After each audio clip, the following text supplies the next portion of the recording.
বলে নি আমি একটু।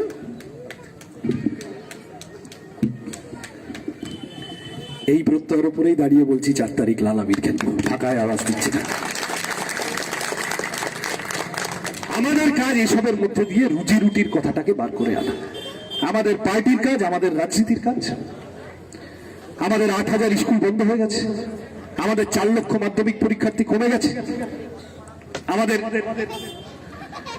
হাসপাতালগুলোর কি ভয়ানক অবস্থা। সুভাষগ্রামে এত তৃণমূল হলো তো 12-13 বছর তো আছে, তো সুভাষগ্রামে একটা ভালো হাসপাতালের দাবিতে অসুবিধা কি আছে? কি গোলমাল আছে? তৃণমূল যে রাস্তায় তুমি যাচ্ছ, যেখানে ঢুকছো,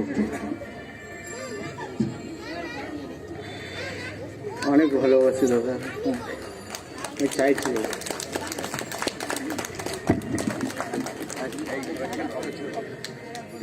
বলে নি আমি একটু।